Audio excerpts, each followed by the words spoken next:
einen V6 Biturbo-Motor, 3,5 Liter, 669 PS, 206, So Leute, heute fahren wir ein Auto, was schon seit längerem bei mir auf der Liste steht. Und zwar, hier ist er, der neue Ford GT. Have you ever been beaten by a wet spaghetti noodle by your girlfriend because she has a twin sister and you got confused and fucked her dad? Well, that's how it feels to drive a Ford F-250.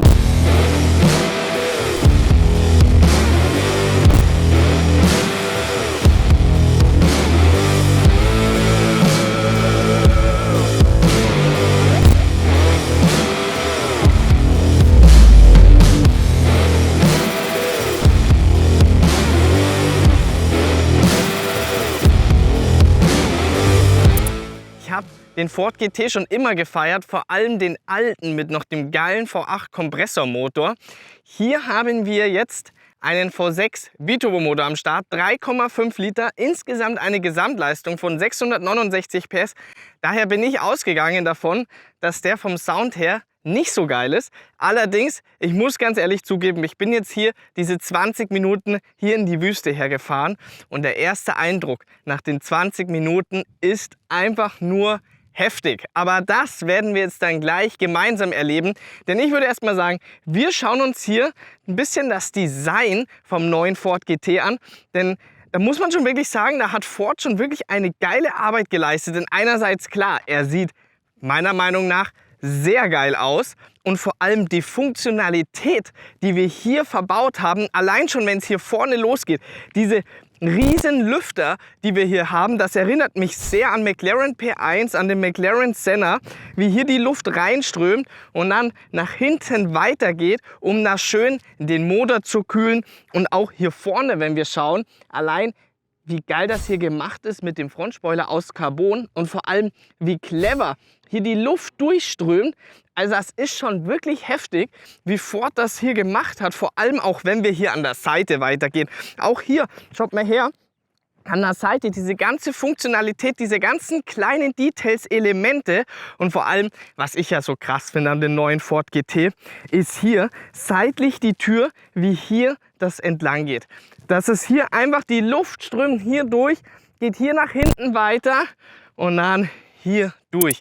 Also das ist hier schon vom Design her mega geil geworden. Und man muss auch überlegen, wir haben ihn ja jetzt nur im Sportmodus dastehen. Allein wie tief der schon hier jetzt dasteht. Aber wir werden ihn natürlich gleich in Race-Modus hinstellen. Denn das ist schon krass, wie schnell der hoch und runter geht. Ich würde mal sagen, wir machen auch mal kurz die Tür auf. Denn den Innenraum, das ist schon sehr Rennwagen-Feeling. Also du merkst schon von außen das Auftreten, das lehnt sehr an einen Rennwagen an.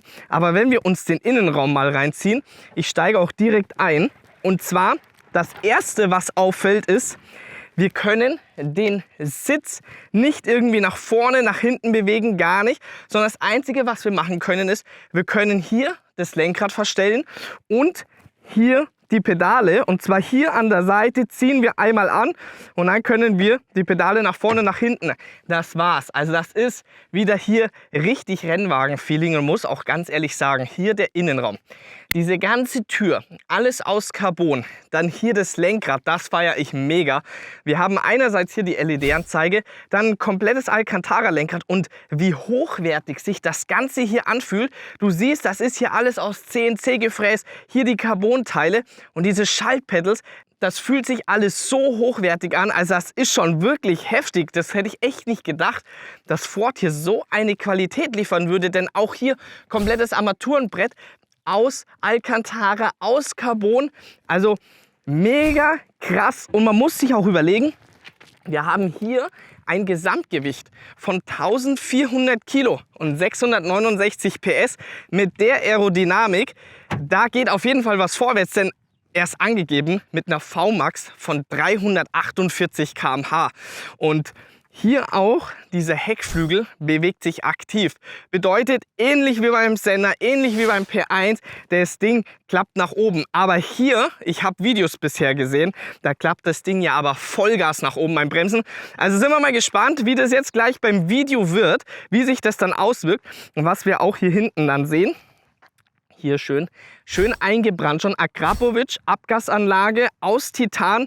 Und das macht natürlich schon nochmal einen Unterschied her, dass das Ding einfach nochmal lauter ist. Auch generell her vom Heck einfach sexy. Wie du hier den Motor siehst, den 3,5 Liter V6 Biturbomotor.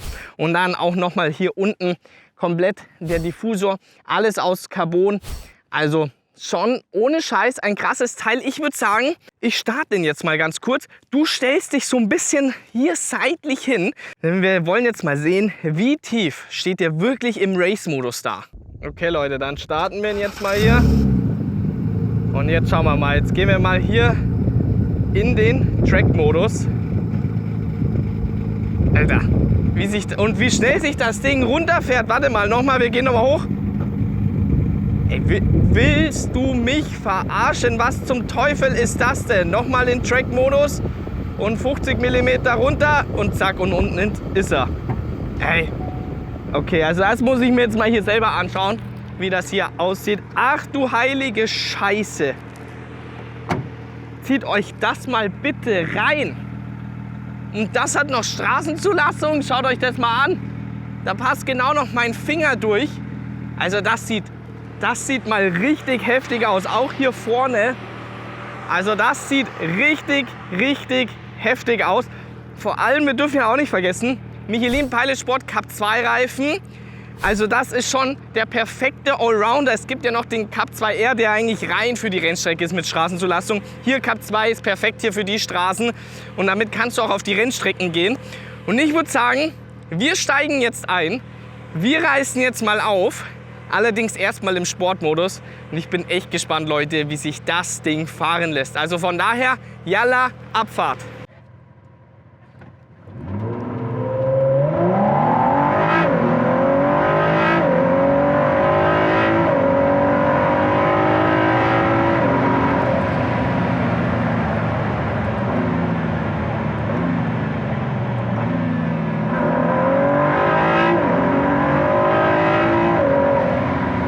Leute, dann wird es Zeit für eine 100 auf 200 Messung und los geht's. 150, 180 und 200. 6,19, wobei man dazu sagen muss, das ging jetzt gerade ein bisschen bergauf. Das probieren wir jetzt gleich in die andere Richtung nochmal, ob wir da unter 6 Sekunden kommen. Also ich bin mir da eigentlich ziemlich sicher, unter 6 Sekunden müssten wir hier schon eigentlich fahren. Okay Leute, dann drücken wir nochmal durch. 100, 200 Messung und los geht's. 100, 150, 180 und 200. 6,16 Sekunden, allerdings nicht valid. Aber trotzdem, also wir sehen hier den Wert. Wir sind hier bei, sage ich mal, jetzt hat 6 Sekunden, 100, 200. Aber im Endeffekt, ganz ehrlich Leute, ist das gar nicht so wichtig. Denn hier, Ford GT, die Performance kommt hier wirklich erst auf der Rennstrecke. Ich würde das Ding wirklich mal gerne auf der Rennstrecke fahren, weil ich glaube, das Ding wird sowas von brutal zum Fahren sein. So, jetzt der erste Eindruck, ganz ehrlich. Ich hätte nicht gedacht, dass Ford so eine geile Technik hier...